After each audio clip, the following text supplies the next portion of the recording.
Hoaks mengancam ketahanan nasional adalah tema diskusi yang dipilih dalam acara Coffee Morning yang diselenggarakan oleh DPP Ika Lemhanas.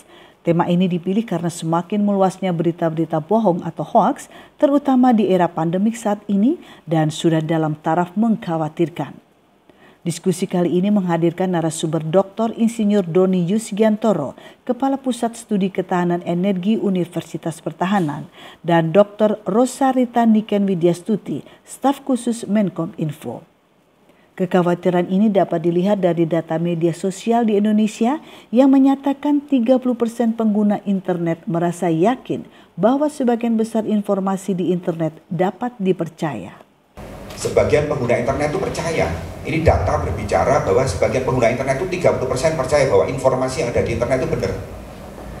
30%. Yang lain mungkin bisa kurang benar atau tidak benar. Tapi dengan semakin meningkatnya pemakaian internet, pasti informasi ini akan diyakini benar. Nah, ini bahayanya kan tadi, hoax itu informasi yang seakan-akan benar padahal tidak benar kan gitu.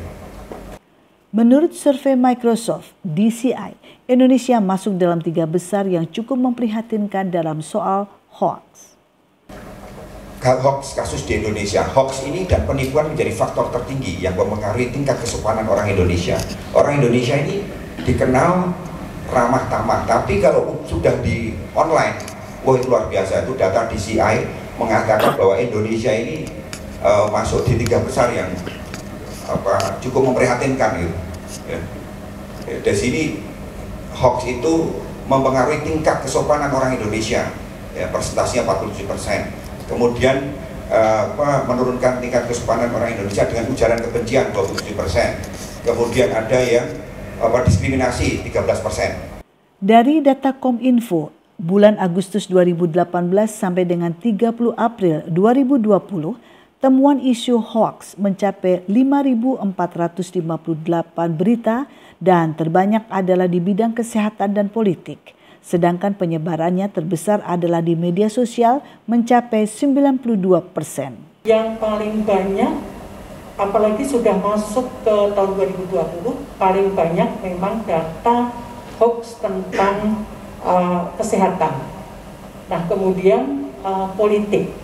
Jadi kadang-kadang hoax politik atau hoax kesehatan itu juga ada korelasinya dengan hoax politik. Sedangkan hoax lain memang ada tetapi tidak dominan.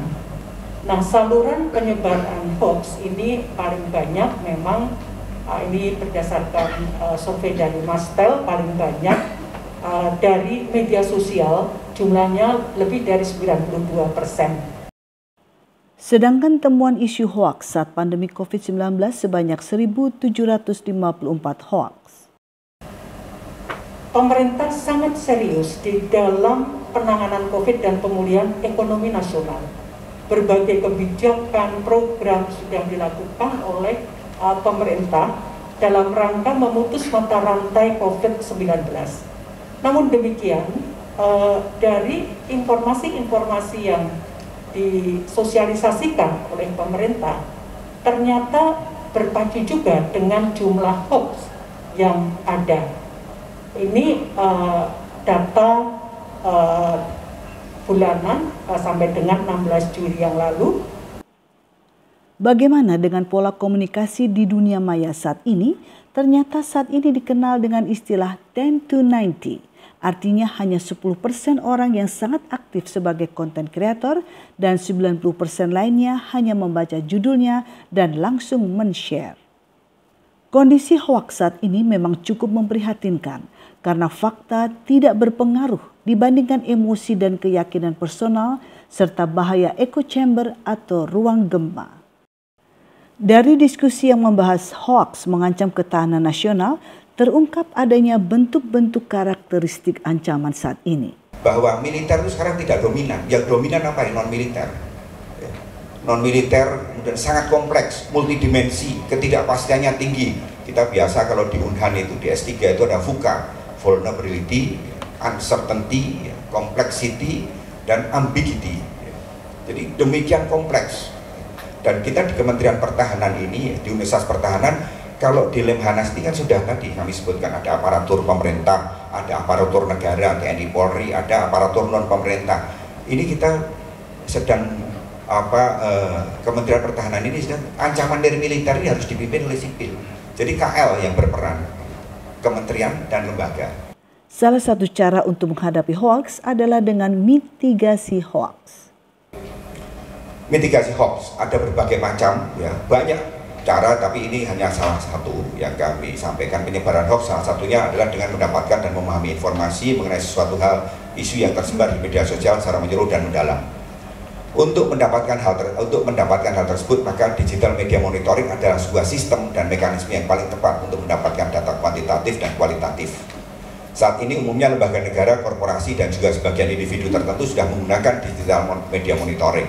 Lembaga-lembaga kajian, think tank, dan sejenisnya dirasa juga perlu menggunakan sistem ini untuk menghasilkan analisa dan kajian yang lebih tepat di era digital saat ini.